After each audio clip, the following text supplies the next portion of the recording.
Bon retour parmi nous. De retour à la demande générale, voici Alex Cranor, analyste de marché, commentateur politique et ancien gestionnaire de fonds spéculatifs. Et bien sûr, on peut aussi ajouter auteur à cette liste. Merci d'être revenu dans l'émission. Merci de m'avoir invité, Glenn. C'est toujours un plaisir de te rejoindre et j'adresse mes salutations chaleureuses à tout le monde, en particulier à ceux qui ont suscité cette forte demande.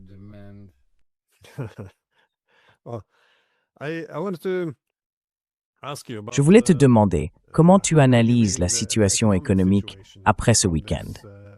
L'Iran dispose de nombreuses cibles et de points de pression dans ses frappes de représailles. Il vise les bases américaines, Israël et les États du Golfe. Mais ce qui est très intéressant, ce sont les cibles énergétiques et économiques. Ce matin même, l'Iran a frappé la raffinerie de pétrole de Ras Tanura en Arabie Saoudite, l'une des plus grandes au monde, et les Saoudiens l'ont fermée. Comment évalues-tu cette stratégie de ciblage économique de la part de l'Iran?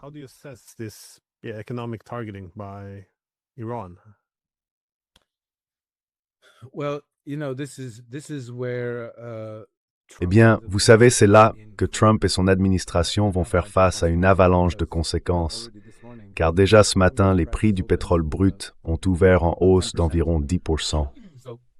La clôture de vendredi était, je crois, autour de 73,50 $. Et maintenant, nous sommes très proches des 80 $, peut-être un peu en dessous. Je peux même vérifier cela pour vous en temps réel. 69,46 $ le baril. La façon dont je lis les prix du pétrole, j'ai ces algorithmes de suivi de tendance et ils sont déjà passés en tendance haussière. Nous étions dans les bas 60 $ il y a seulement quelques semaines, puis vendredi, avant les attaques, le marché a clôturé à 73,50 $.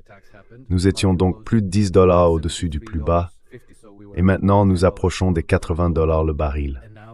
Tout cela en seulement quelques jours, ce qui représente une variation de prix extraordinairement rapide. Quant à prédire ce qui va se passer ensuite, c'est toujours une tâche bien ingrate.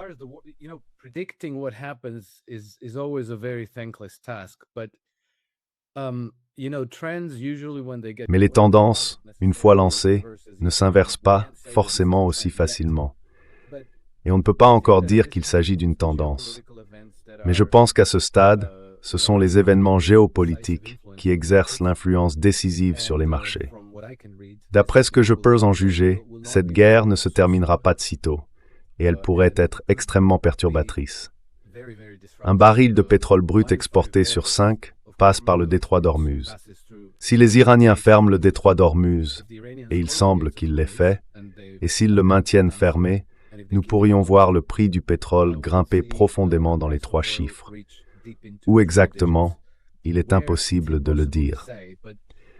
Mais une prévision que je formule depuis une dizaine d'années et qui s'est révélée juste à maintes reprises, c'est une prévision très générale, donc il faut la prendre avec prudence.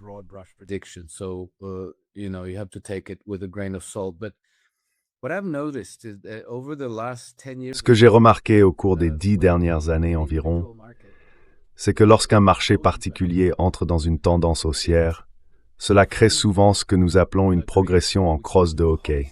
Il décolle, puis s'accélère, et à un certain moment, il devient vertical. Nous avons observé ce phénomène sur marché après marché. La raison pour laquelle je pense que cela se produit, c'est que nous avons ce qu'on appelle le système bancaire parallèle. Des institutions financières disposant de montants importants d'actifs liquides et investissables. Le total mondial est estimé à environ 220 000 milliards de dollars. Cela inclut les fonds de pension, les fonds spéculatifs, les fondations, les organisations caritatives, les compagnies d'assurance, des entités de ce type.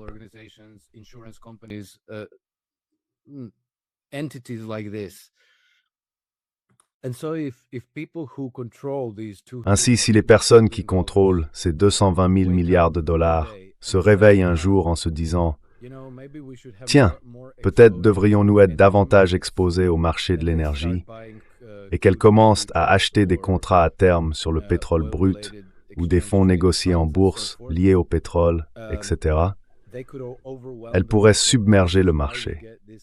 C'est pour cela que nous observons cette progression verticale. Les marchés les plus récents où nous avons vu ce phénomène sont l'or et l'argent, car au cours des 2 dernières années, le prix de l'or a augmenté de plus de 150% et celui de l'argent a presque quadruplé.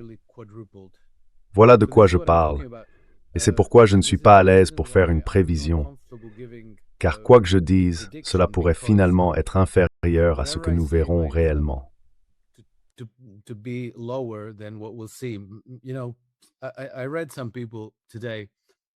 J'ai lu aujourd'hui que certaines personnes parlaient d'un pétrole à $100, mais nous étions déjà à $120 en 2021. $100 le baril ne reflète pas vraiment l'urgence mondiale. Nous pourrions atteindre $200 le baril, voire $300. Personne ne peut le prévoir, et cela dépendra de l'évolution de cette guerre. Le fait que les installations pétrolières de Ras El Tanura aient été visées, et je ne dis pas que je crois forcément que c'était les Iraniens, montre qu'il y a beaucoup d'acteurs qui auraient intérêt à perturber l'industrie pétrolière. Cela signifie que quelqu'un s'en prend à cette industrie, non? Ce qui veut dire que nous pourrions assister à bien plus de perturbations et que toute prévision risque de sous-estimer les forces qui poussent actuellement le prix du pétrole à la hausse.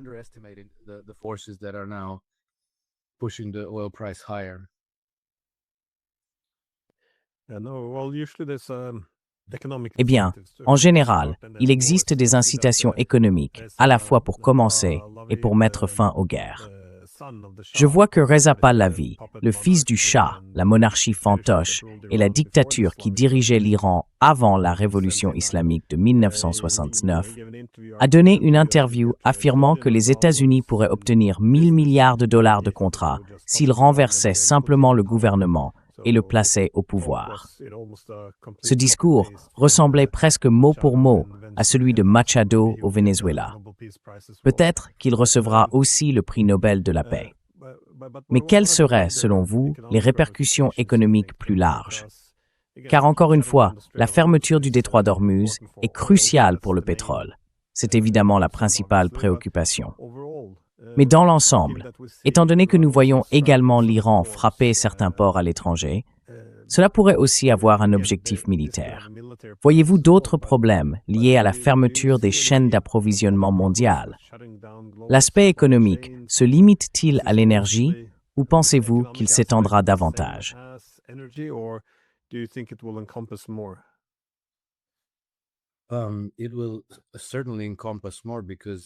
Cela englobera certainement davantage, car l'énergie est essentielle à toutes sortes d'activités dans nos économies.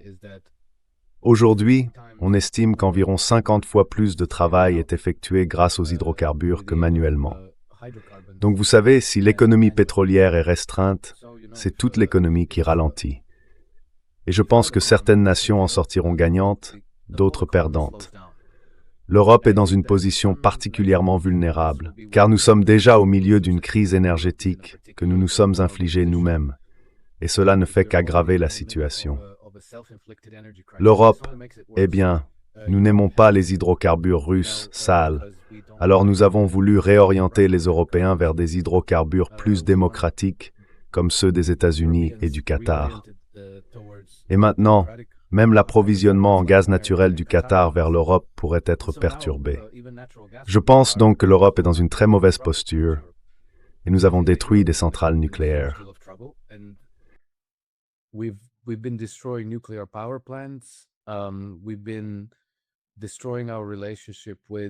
Nous avons détruit notre relation avec la Russie. Les puissances européennes ont également antagonisé les États-Unis sous l'administration Trump, ce qui pourrait maintenant être en train de changer. Trump a commis une erreur absolument colossale en attaquant l'Iran. Et regardez, 2 jours plus tard, il est entouré de l'équipe de rêve composée d'Emmanuel Macron, Keir Starmer et Friedrich Merz, ainsi que de Benjamin Netanyahou. Ainsi, même la stratégie géopolitique de Trump, toute son approche, est désormais en péril. Et d'accord, les États-Unis ont désormais sécurisé le Venezuela et ses flux pétroliers. Ils ont les leurs. Cela pourrait pousser Trump à tenter de prendre le contrôle du Canada, ce qui était son intention depuis le départ.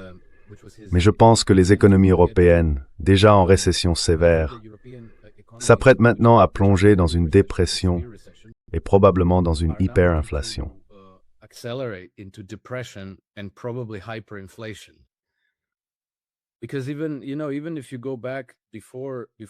Parce que, même si l'on remonte avant le début de la guerre en Iran et qu'on examine les discours d'Ursula von der Leyen et de Christine Lagarde, Ursula von der Leyen présentait le réarmement comme un excellent moyen de relancer les économies européennes et d'apporter prospérité et emploi aux Européens. En revanche, Christine Lagarde ne semblait pas du tout confiante. Elle disait en substance qu'il fallait se préparer à une période d'incertitude accrue, ce qui, dans le langage des banques centrales, signifie « nous perdons le contrôle ». Et puis, 2 jours après ce discours, elle a annoncé qu'elle prendrait sa retraite anticipée. Je crois que son mandat court jusqu'à la fin octobre ou novembre 2027, et elle quittera ses fonctions 1 an plus tôt. Et ce n'est pas le seul discours de ce genre qu'elle a prononcé. Elle en a déjà fait plusieurs, dans lesquels elle dit que la situation est mauvaise.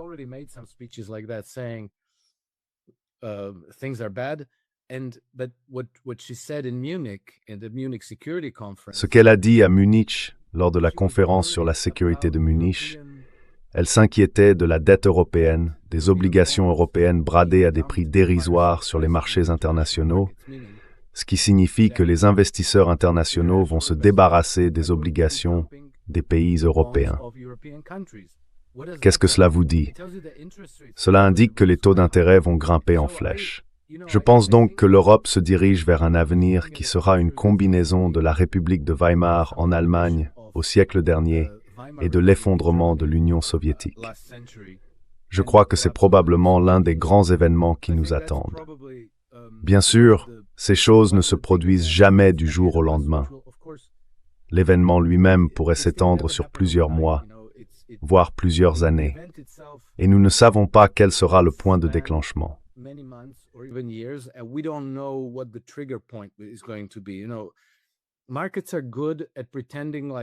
Vous savez, les marchés sont doués pour faire semblant que tout va bien, puis un jour, on assiste à une réaction de panique. Je pense que nous verrons probablement cela avec la vente massive d'obligations européennes, ce qui n'arrive pas encore. Les obligations européennes et britanniques se sont bien comportées ces 3 ou 4 derniers mois environ, mais si l'on regarde les 4 dernières années, elles ont connu le plus grand marché baissier jamais enregistré. Entre 2021 et 2023, il n'y a jamais eu un tel marché baissier sur les obligations européennes. Et peut-être que ce n'était que le premier acte. Et cette guerre en Iran, avec toutes ses conséquences et ses dommages collatéraux, et puis Emmanuel Macron, Keir Starmer et Friedrich Merz, bien sûr, comme on pouvait s'y attendre, rejoignant cette guerre ou soutenant les États-Unis dans celle-ci, ne fait qu'aggraver leur situation. Je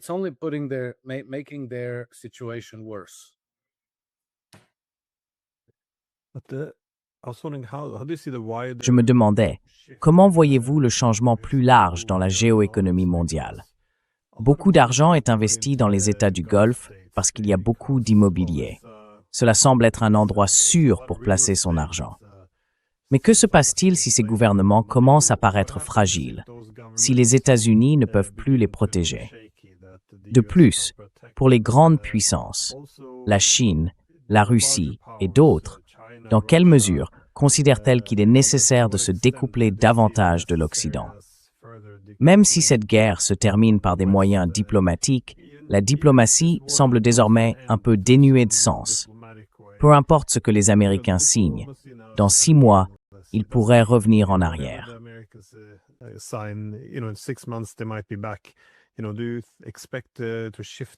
Pensez-vous qu'il y aura un basculement plus profond vers des blocs économiques où les pays chercheront à réduire leur vulnérabilité? Vous avez mentionné les marchés obligataires, mais qu'en est-il de l'Asie de l'Est, ceux qui dépendent fortement de l'énergie du Moyen-Orient? La Chine s'appuiera-t-elle davantage sur la Russie pour réduire sa dépendance vis-à-vis du Moyen-Orient? Et qu'en est-il de pays comme le Japon? Ils entretiennent actuellement une relation très hostile avec la Russie car ils financent la guerre par procuration en Ukraine. Mais à un moment donné, ils devront aussi se diversifier un peu et s'éloigner du Moyen-Orient si celui-ci devient un fournisseur peu fiable. Donc, c'est une question très longue. Mais pour résumer, quels sont, selon vous, les principaux changements économiques ou géoéconomiques et quelles pourraient en être les conséquences politiques?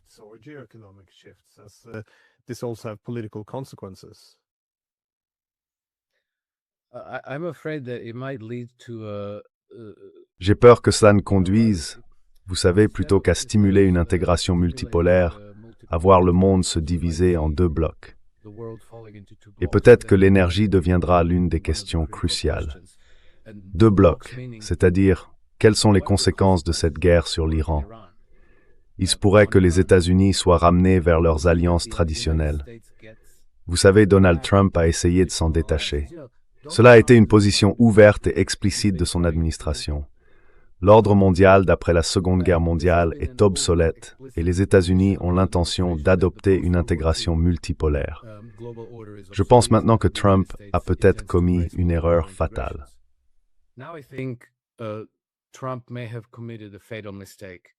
And now we see him flanked by Et maintenant, nous le voyons entouré précisément des alliés de l'ordre mondial d'après la Seconde Guerre mondiale, la France, la Grande-Bretagne et l'Allemagne. Ainsi, si les États-Unis se replient dans ce bloc et prennent leur distance avec la Russie, la Chine, l'Inde et ainsi de suite, nous nous retrouvons de nouveau avec deux blocs et une nouvelle guerre froide. Aujourd'hui, le bloc des BRICS contrôle la majeure partie des approvisionnements énergétiques mondiaux. Non seulement cela, mais leurs sources d'énergie sont plus diversifiées, car ils dépendent encore du charbon, du nucléaire, du pétrole et du gaz. Ils en ont beaucoup. L'hégémonie occidentale sur l'Asie occidentale ou le Moyen-Orient est en train de s'effriter. Je ne sais pas comment prévoir cela, mais peut-être que l'Occident reviendra à la chasse à la baleine et à l'extraction de l'huile de baleine, car de toute évidence, le solaire et l'éolien n'ont pas fonctionné.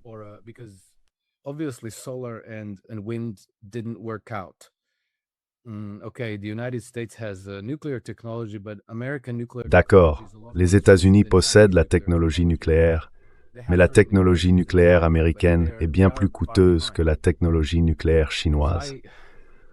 Ils ont certaines innovations en préparation, mais ils sont très en retard. Donc je pense que nous pourrions voir le monde se replier dans une sorte de guerre froide à deux blocs. Et peut-être, vous savez, que cela se réchauffera à nouveau. Peut-être que nous ne sommes pas partis pour 40 ans de guerre froide. Mais je pense que le résultat final sera que l'Est éclipsera l'Ouest et que l'Ouest prendra du retard. En l'état actuel des choses, nous devons envisager que si nous ne changeons pas de cap, l'Ouest pourrait finir comme l'Empire romain d'Occident, c'est-à-dire que nous pourrions nous diriger vers un effondrement total. Meaning we could be going into total collapse. Total collapse where, when the Vous savez, un effondrement total, comme lorsque l'Empire romain était l'un des empires les plus importants et les plus puissants de l'histoire. Il ressemblait beaucoup, à bien des égards, à l'ordre mondial fondé sur des règles que nous connaissons aujourd'hui. Mais il ne s'est jamais réformé. Il a simplement continué sur la voie de l'effondrement, jusqu'au point où les maisons en pierre ont disparu des archives archéologiques. Les sols en terre sont devenus la norme. Les marchés ont disparu parce que la monnaie avait disparu. Ainsi, le monde sous l'Empire romain d'Occident s'est transformé en communauté autosuffisante qui pratiquait le troc. C'était l'économie. Cela a duré jusqu'à ce qu'ils parviennent à piller Constantinople et à s'emparer de son or et de son argent, ce qui leur a donné un nouvel élan de crédit. Et c'est ainsi que nous avons eu la Renaissance et la renaissance du monde occidental.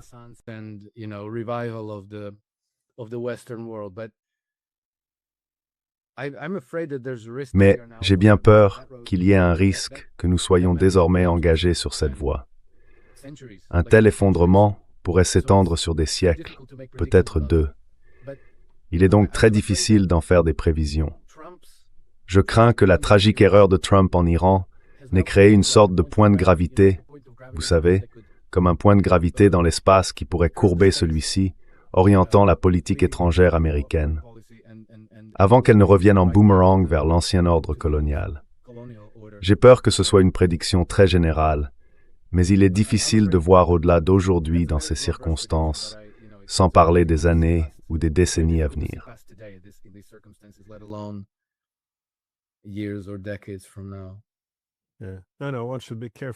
Oui, je sais qu'il faut faire attention à ne pas trop scruter la boule de cristal, car il y a trop de variables inconnues. Mais vous savez, la production d'énergie, comme nous le savons, est souvent considérée comme l'indicateur clé du potentiel de puissance économique future, car elle reflète la capacité d'un pays à renforcer son activité industrielle.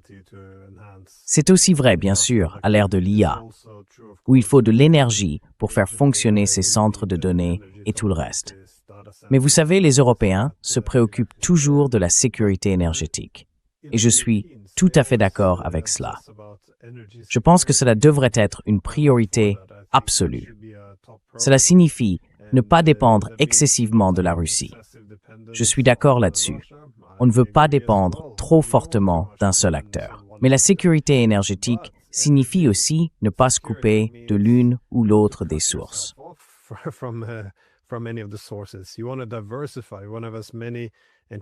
Vous voulez diversifier. Vous voulez avoir autant de points d'accès bon marché que possible. Mais je ne comprends pas les Européens. Ils célèbrent le fait de s'être libérés de l'énergie russe. C'est un peu comme se libérer, vous savez, de l'oxygène. Vous avez besoin de ces choses-là, et vous n'avez même pas de bon remplacement. Donc tout devient moins sûr, plus cher. Je ne comprends pas. Mais bien sûr, comme vous l'avez dit, maintenant que les États-Unis et Israël ont mis tout le Moyen-Orient à feu et à sang, on dirait que tous les problèmes qui s'accumulaient ne feront que s'accélérer. C'est très frustrant à observer. Mais comment cela affecte-t-il le pivot américain alors? Parce qu'ils étaient censés se tourner vers l'Asie. Et maintenant, ils sont empêtrés dans...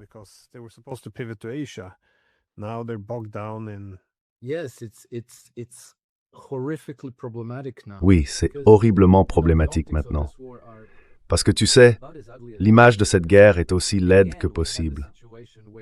Encore une fois, nous avons eu une situation où des dirigeants iraniens ont été assassinés en plein milieu de négociations.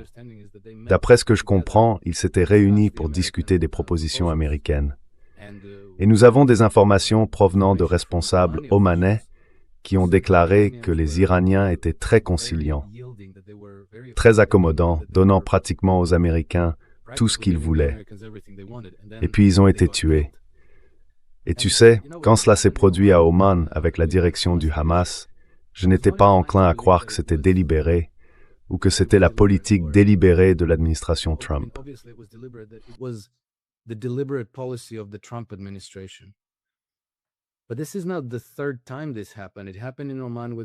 Mais ce n'est pas la troisième fois que ça se produit. C'est arrivé à Oman avec le Hamas, c'est arrivé avec les Iraniens il y a 7 mois, et maintenant ça se reproduit. Une troisième fois. Vous savez, si l'on revient à ces plus de 90 drones lancés vers la résidence de Vladimir Poutine, j'étais pas du tout enclin à penser que c'était possible, que quelqu'un de l'administration Trump tentait d'assassiner Vladimir Poutine. J'aurais plutôt été enclin à croire qu'il s'agissait d'une entreprise conjointe entre les services de renseignement ukrainiens et britanniques. Mais maintenant, je pense que beaucoup de gens vont soupçonner que c'est simplement la manière habituelle d'agir de Trump. Alors, qui va négocier de bonne foi?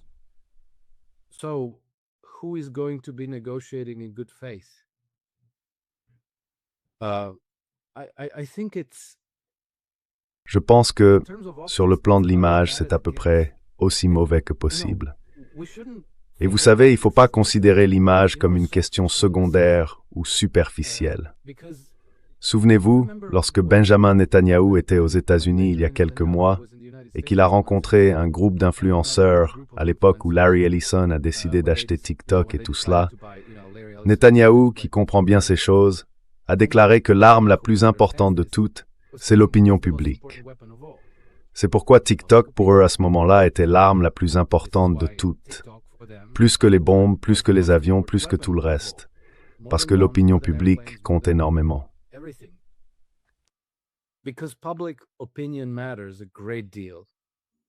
And I think that Trump has Et je pense que Trump a commis une erreur si grave que sur le plan de l'opinion publique, la seule façon pour lui de se rattraper maintenant serait de renvoyer publiquement toutes les personnes de son administration qui lui ont conseillé d'aller de l'avant avec cette décision, puis d'appliquer une sorte de thérapie de vérité radicale, ce qui signifierait probablement ouvrir complètement les dossiers Epstein et laisser l'histoire suivre son cours à partir de là.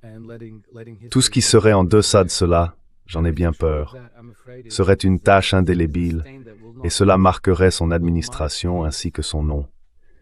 C'est ce qui définit son héritage.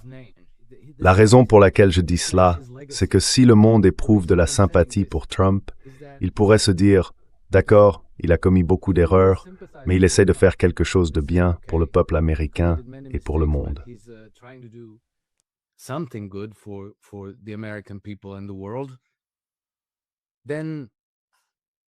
Alors, il peut négocier avec les Russes, il peut négocier avec les Chinois, avec les Indiens, avec les Japonais, avec les Iraniens, et ainsi de suite. Il pourrait obtenir des concessions, attirer des investissements, ouvrir des marchés et créer un vaste espace économique pour les entreprises américaines, etc. Mais maintenant, tout cela est compromis. Vous savez, si les gens d'un pays quelconque vous considèrent comme un hors-la-loi, ils ne voudront pas traiter avec vous. C'est désormais une possibilité réaliste. Il va être renvoyé vers ses anciens alliés de la Seconde Guerre mondiale. Et vous savez, peut-être que dans la prochaine administration, les États-Unis redeviendront le bras armé militaire de l'Empire d'Europe occidentale.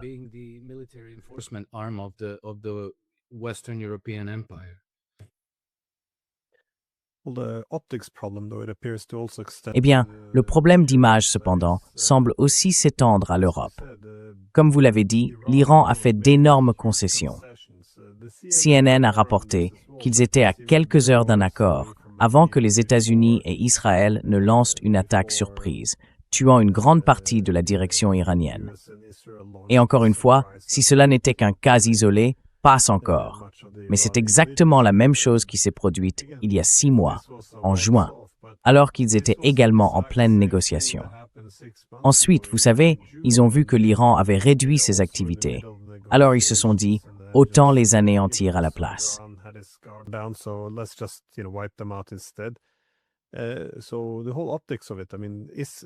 Donc, toute la question de l'image, je veux dire, l'Iran est toujours présenté comme un acteur irrationnel. Vous savez, les mollahs, les ayatollahs, qui veulent l'arme nucléaire. C'est le récit dominant qui a été construit avec succès. Mais maintenant, c'est le même Iran qui avait accepté le JCPOA avant que les Américains ne s'en retirent. L'Iran paraît donc soudain très raisonnable. C'est étrange de voir l'Iran presque capable de contrôler le récit ici, alors qu'il ne détient pas le pouvoir médiatique. Mais mon propos portait sur l'image. Le même ne donne pas non plus une bonne impression en ce moment. Je vois Merz prononcer des discours où il reproche à l'Iran de se défendre. C'est disproportionné. On ne devrait pas attaquer ceci ou cela.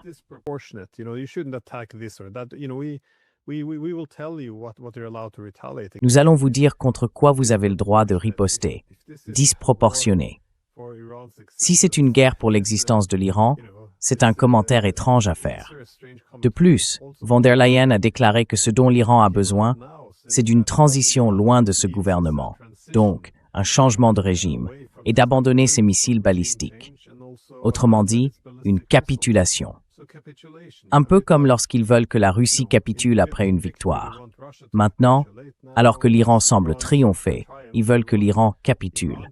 C'est une diplomatie vraiment très très étrange. Il n'y a pas de branche d'olivier, rien.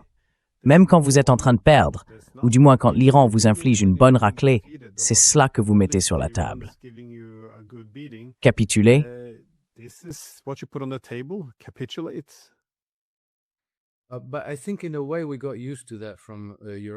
Mais je pense qu'en un sens, nous nous sommes habitués à cela de la part des Européens, vous savez. Donc ce n'est pas surprenant, c'est presque une constante. L'Europe a confié ses postes clés probablement aux professionnels les moins compétents qu'elle ait pu trouver. Et c'est ainsi qu'elle traite les autres, Kaja Kallas et Ursula von der Leyen, par exemple. Elles vont en Chine pour négocier des accords et finissent par faire la leçon à la direction chinoise sur les droits de l'homme. Oui, je ne pense pas que l'Europe ait beaucoup de poids dans tout cela. L'Iran, en plus de nombreux mandataires régionaux, compte 2 des alliés les plus puissants du monde, la Russie et la Chine. Ce sont eux, les acteurs capables de changer les choses sur le terrain. Les Européens, eux, se contentent de faire de la vertu ostentatoire. Out of their own conceit of righteousness, they think, we matter, we are Europe, and Ils pensent, oh, nous comptons, nous sommes l'Europe, et l'Iran devrait nous écouter. Je pense que l'Iran a plus d'échanges économiques avec l'Afghanistan qu'avec l'ensemble de l'Union européenne, et de loin. Donc je considère ces déclarations comme destinées à la consommation intérieure, totalement insignifiantes pour le reste du monde. Mais de toute façon, les Européens, leurs positions ne sont pas du tout surprenantes. En revanche, la manœuvre de l'administration Trump est absolument choquante. Et je dois dire que j'ai toujours pensé qu'il n'irait pas jusqu'au bout, parce que je croyais qu'entrer en guerre contre l'Iran serait d'une stupidité si monumentale que personne ne pourrait être assez stupide pour appuyer réellement sur la gâchette. Mais ils l'ont fait.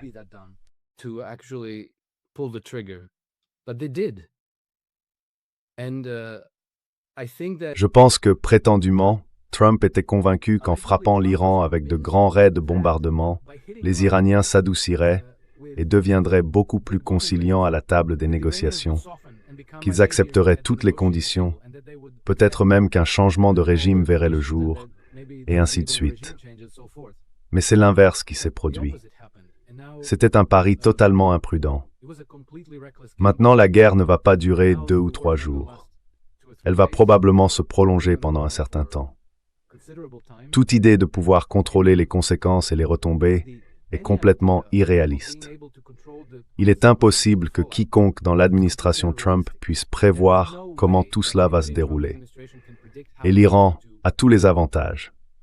Je veux dire, à moins d'utiliser des armes nucléaires contre l'Iran, ce que malheureusement on ne peut pas non plus écarter, l'Iran détient toutes les cartes. Il joue à domicile. Iran has all the cards because they're at home, they are dug in, they've been preparing for Ils sont retranchés. more than 20 years. Ils se préparent à cette confrontation depuis plus de 20 ans.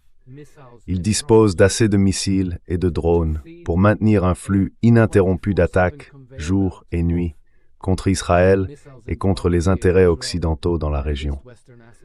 Les États-Unis sont présents avec leurs bases militaires, qui sont encerclées, et leurs moyens navals qui sont très limités. Ils ont beaucoup d'avions à bord, mais chaque fois que toutes les armes sont utilisées, il faut naviguer 2, 3, 4 jours jusqu'à Diego Garcia pour se réapprovisionner. Ils n'ont donc pas l'endurance nécessaire. Ils ne peuvent pas soutenir une campagne prolongée. L'Iran, lui, le peut, ce qui signifie que l'Iran remporte cette confrontation. Il n'y a aucun doute là-dessus. Et l'attaque contre l'Iran est d'une stupidité ahurissante. Il m'arrive encore de me demander si je rêve ou s'ils l'ont vraiment fait. Mais oui, ils l'ont vraiment fait.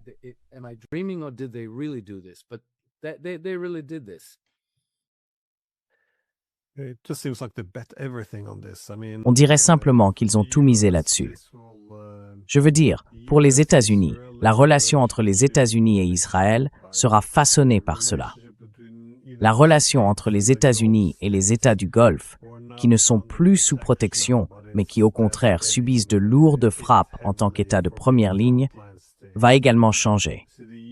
Ainsi, la crédibilité des États-Unis en tant qu'État tout-puissant, celui que chaque président américain prétend capable d'abattre n'importe qui, c'est la raison pour laquelle les pays s'allient à eux. Mais maintenant, comme tu l'as dit, les armes américaines commencent à manquer. Il y a de grandes inquiétudes, comme l'a averti le général Keane la semaine dernière. Comment allez-vous contenir la Chine? Comment allez-vous faire toutes ces autres choses que vous voulez faire alors que vous manquez d'armes? La question énergétique pourrait couler les économies européennes, déjà en difficulté, et l'économie mondiale pourrait sombrer avec elle.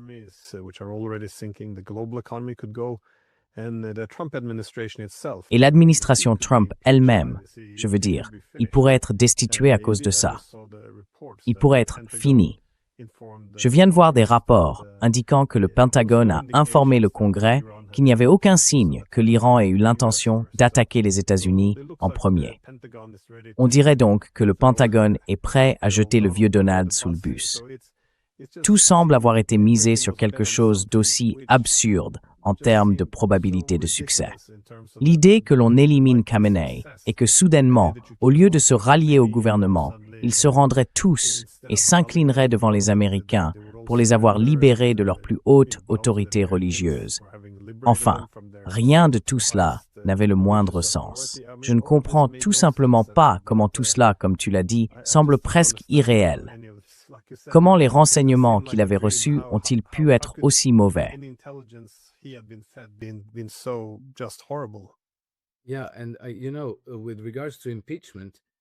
Oui. Et tu sais, en ce qui concerne la destitution, cette fois, elle sera presque certainement couronnée de succès. Parce qu'avant, tu vois, ils n'avaient rien de concret. C'était toujours un pari risqué. Savoir s'ils pourraient le destituer et ce qu'il en adviendrait. Maintenant, je pense qu'ils ont une victoire assurée, parce que Trump a vraiment rompu avec tous les protocoles, avec la Constitution, avec les usages et les coutumes, et il est complètement et totalement en tort. Donc bien sûr, les troupes sont probablement furieuses, parce qu'elles voient cela comme mourir pour Israël et pour la classe Epstein.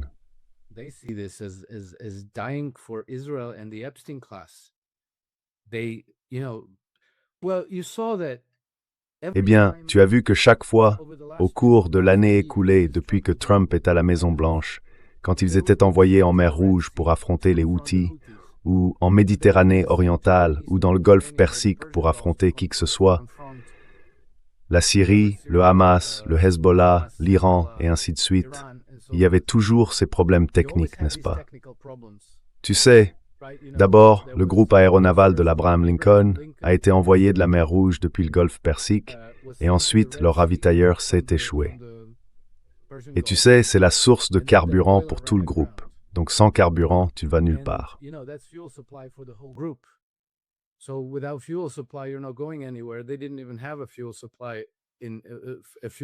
Ils n'avaient même pas de navire-citerne en réserve.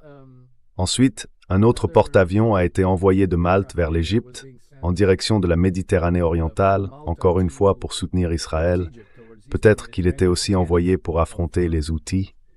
Et puis, il est entré en collision avec un navire commercial au large des côtes égyptiennes. Maintenant, nous avons le Gerald Ford, qui est pratiquement en train de sombrer dans ses propres excréments, parce que les troupes ont bouché les toilettes avec des chaussettes et des t-shirts. Quand on est dans l'armée, on ne peut pas vraiment se mutiner. On ne peut pas désobéir aux ordres, car on risque une cour martiale, une radiation déshonorante, et ainsi de suite.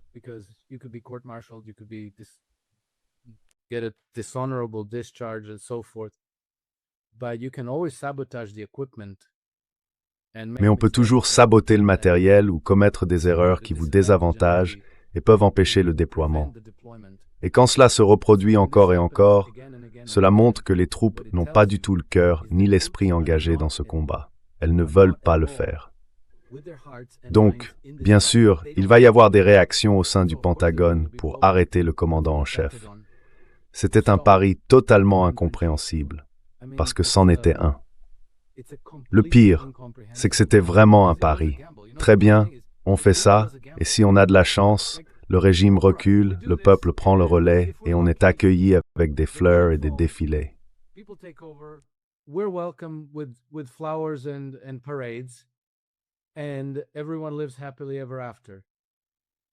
Et tout le monde vit heureux pour toujours. Tout d'abord, pour croire à cela, il faut être complètement mal informé sur ce qui se passe réellement. Et ensuite, il ne s'agit pas de spéculation immobilière, du genre si on échoue, on perd sur l'affaire. C'est de l'histoire. Elle ne s'arrête pas le jour où l'on dit « Oh, tu sais, ça ne s'est pas bien passé ». L'avalanche de conséquences va continuer à dévaler. Et ce qui m'étonne le plus, c'est que je n'arrive absolument pas à comprendre quel était son avantage. car le désavantage, lui, était très clair. On pouvait être expulsé de la région. On pouvait subir des centaines, voire des milliers de pertes. Israël est probablement fini. C'est sans doute déjà du passé. Tout cela pour gagner quoi exactement? Je n'arrive pas à le comprendre. C'est presque rien. Cela doit rester dans l'histoire comme l'une des décisions politiques les plus stupides jamais prises.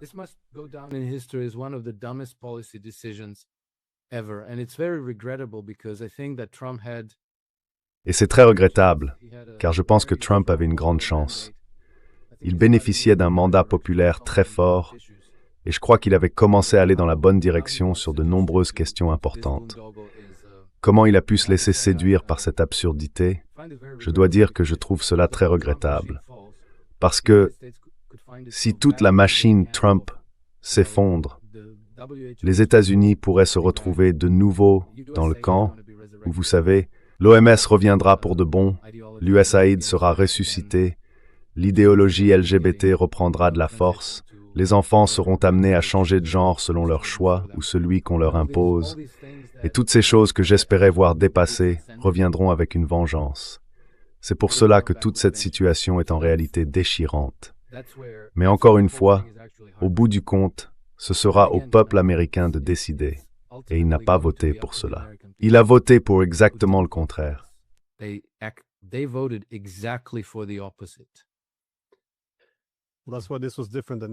C'est pour ça que c'était différent du Yémen. Tu sais, le Yémen, tu peux lancer quelques frappes, et si ça marche pas, d'accord, tu te retires. Tu peux gérer la situation. Mais là, c'est un vrai cauchemar. C'est des sables mouvants. Ouais. Enfin, je sais que tu dois y aller, alors merci beaucoup d'avoir pris le temps. Merci beaucoup de m'avoir invité, Glenn Deason. À la prochaine, merci.